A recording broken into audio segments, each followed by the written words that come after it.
वही हुआ जो वालिदैन कह रहे थे। पुलिस की नाअहली साबित हो गई। मीर रजा ने खुदकुशी नहीं की, उसका कत्ल हुआ। गोली पीछे से लगी। दूसरे पोस्टमार्टम की इब्तदाई रिपोर्ट सामने आ गई। मीर रजा को पीछे से गोली मारी गई। गोली पेट से पसलियों को चीरते हुए सीने से बाहर निकली।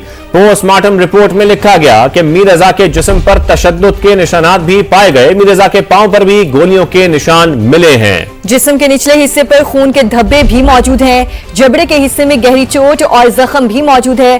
पोस्टमार्टम रिपोर्ट के मुताबिक मीर रजा के जिस्म पर काले धब्बे भी पाए गए हैं। तो आपको बता रहे हैं, वही हुआ जो वालिदैन कह रहे थे। पुलिस की नाअहली साबित हो चुकी है। मीर रजा के वालिद इस वक्त मीडिया से गुफ्तगू कर रहे हैं। सबसे पहले आपको वो दिखाते हैं। क्यों भाई, मर्डर को देखो ना, मर्डर जो हुआ उसको तो बताओ, वो नहीं बता रहे।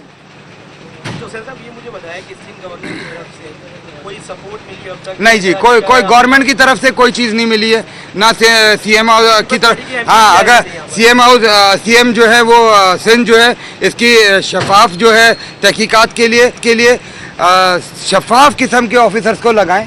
हम इस टीम को नहीं मानते, इस टीम को कतई नहीं मानते। अगर इन्होंने शफाफ करना होता तो अभी तक ये बता चुके होते कि ये इनको पता है, आईजी और एआईजी को पता है कि मर्डर किसने किया। वो उनसे पूछे, आप वो बताएंगे आपको। आपको लगता है कि इंसाफ मिलेगा आपको? इंशाल्लाह मिलेगा सर। जहाँ यहाँ तक आए हैं तो हम तो या तो मार दें, मर जाएंगे हम। इंसाफ लेके मरेंगे, बगैर इंसाफ के ऐसे नहीं छोड़ेंगे हम। कोई भी हो, कोई भी इसके पीछे हो, हम नहीं। आपको किसी पे शक है? कोई कर सकता है कभी कोई? देखिए, हमने तो जितनी इसके, देखिए ये घर पे ना 8-9 घंटे सोना, उसके बाद आधे से ज़्यादा टाइम तो उसका वो हार्ड वर्किंग 4 ब्रांचें हैं उसकी। शाम में 5 बजे से लेकर सुबह 4 बजे तक वो ब्रांचेस में से होता था। तो वो जो उसके साथ के लोग हैं, आप उनसे इन्वेस्टिगेट करोगे ना, मेरे से थोड़ी करोगे आप। मैं कैसे बताऊंगा आपको? हमें अगर पता हो तो हम कब्र कुशाई की तरफ क्यों जाए भाई? अगर मुझे पता होता या मेरे बेटे ने कोई इस तरह के काम किया, हम कब्र कुशाई की तरफ क्यों जाए? हम अपने आप को और ख़राब करने के लिए जाएं? नहीं भाई, ऐसा कोई बात नहीं है। मीर रजा बहुत पढ़ा लिखा और ब्रेव बच्चा था। वो गया उनके पास, जिन्होंने भी भत्ताखोरी के लिए बुलाया या क्या, ये तो काम है इनका पता करना ना। तशद्दुद किया गया उसके ऊपर, उसको कोशिश की गई। मैं पहले दिन से कह रहा हूँ कि ये कोई प्लान मर्डर है। प्लीज़ इसको देखे, प्लान्ड है। क्या पुलिस घर में आई, उनके कमरे में कोई? नहीं जी, पुलिस कोई नहीं आई, ना घर पर आई, ना कोई मेरी इन्वेस्टिगेशन की, कोई किसी चीज़ की कमरे में आके उन्होंने नहीं चेक किया। एक ही उनका इशारा था बस कि हम किसी तरह मान लें कि ये सुसाइड है, हम किसी चीज़ पे ना जाए। हम वो उनकी जो वीडियो चलाए जा रहे हैं या कोई वॉइस चला रहे हैं मीडिया पे कि हम वो सुने और हम प्रेशर में आके चुप हो जाए या अपने मतलब बच्चे की तहकीकात से ज़रा वो हो जाए। क्यों हो जाए भाई? तुम 50,000 चलाओ, हमें उसकी इतनी टेंशन नहीं है। बच्चा हमारा जवान गया है, ठीक है। जब हम अपने बच्चे को जानते हैं, जब वो किसी चीज़ में इन्वॉल्व नहीं है, उसका मर्डर हुआ है, हम पहले दिन से बोल रहे हैं, आज ये साबित भी हो गया। हुसैन भाई, ये भी मुझे बता दें कि रजा की जो है ऑडियो लीक हो रही है, ये कौन कर रहा है? आप क्या समझते हैं? आप इसको चेक करें, आप आईजी साहब से और आईजी से पता करें कि इसकी ये कौन लीक कर रहा है। माँ बाप को कॉन्फिडेंस में नहीं ले रहे, माँ बाप को नहीं बताई जा रही कुछ, और बार वो प्रेशर, आप प्रेशर बिल्ड कर रहे हैं ना कि हम आपके घर की चीज़ें चलाएंगे, हम आपके। चलाओ भाई, चलाओ, खुल के चलाओ, कोई टेंशन नहीं है।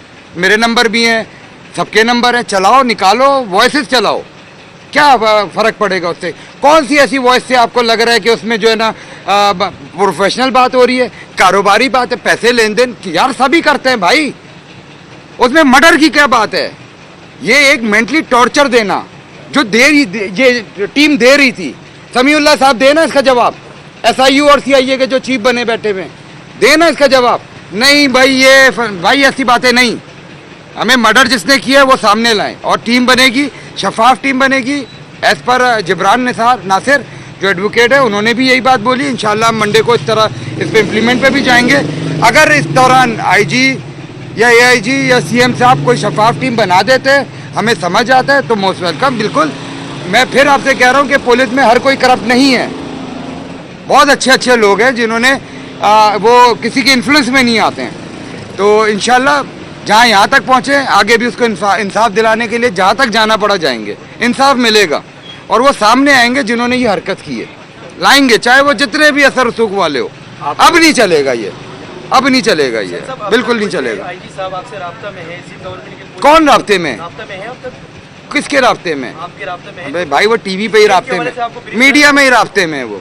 आपको कोई नहीं पता? नहीं भाई, नहीं नहीं नहीं नहीं नहीं नहीं नहीं नहीं कहीं नहीं। से आपको कोई प्रेशर तो नहीं है, मतलब फैमिली? मैंने आपको बताया प्रेशर यही कर रहे हैं ना कि मीडिया के ऊपर डिफरेंट चीजें चला रहे हैं हमारी, कि किसी तरह किसी स्पॉट पे ये फैमिली रुक जाए।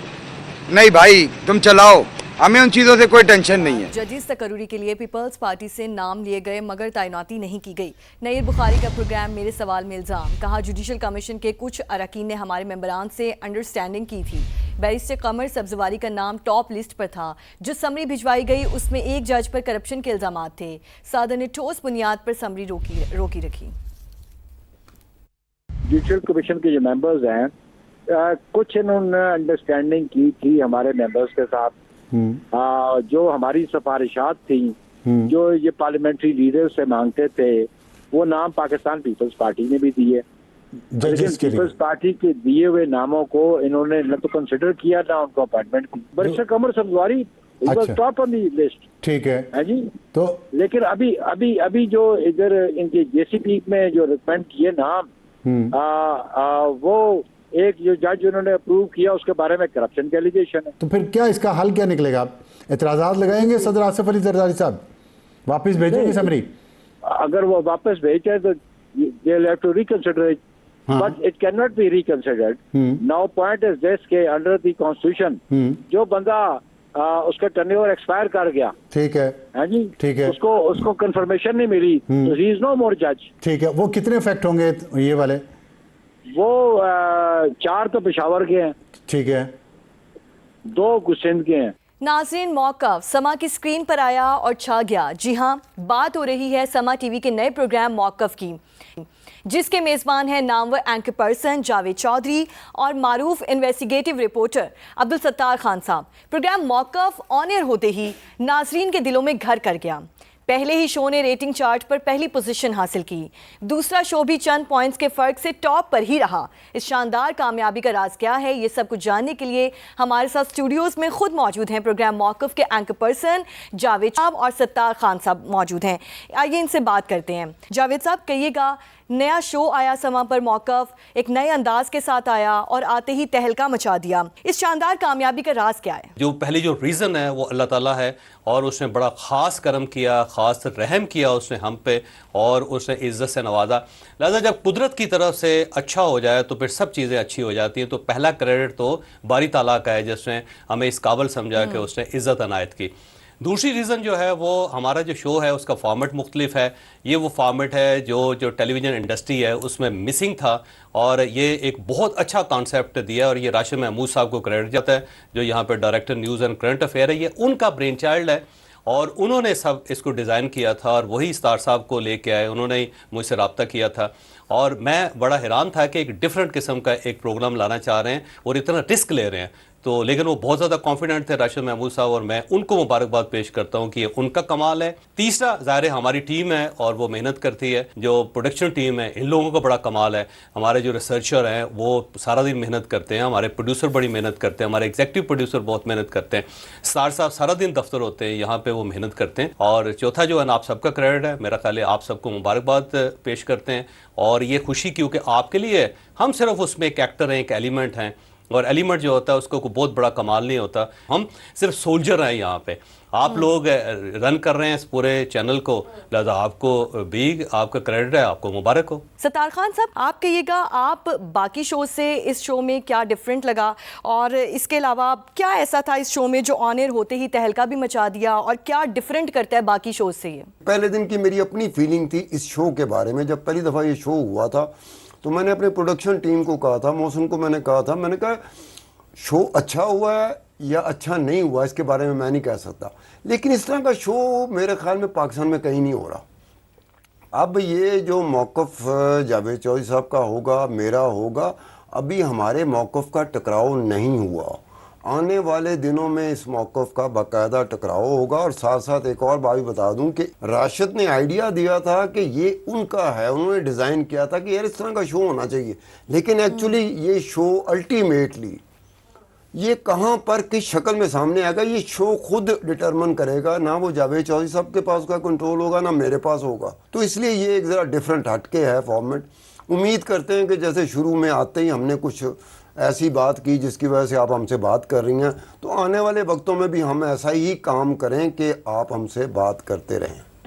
बिल्कुल, हम भी यही उम्मीद करते हैं कि आने वाले वक्त में जो आपके बाकी शोज़ हैं और भी आप शोज़ करें और अल्लाह ताला इन शोज़ को भी चार चांद लगाए और आप इसी तरह से शोज़ करते रहें और बेहतरीन स्क्रिप्ट के साथ आप लोगों को दिखाते रहें।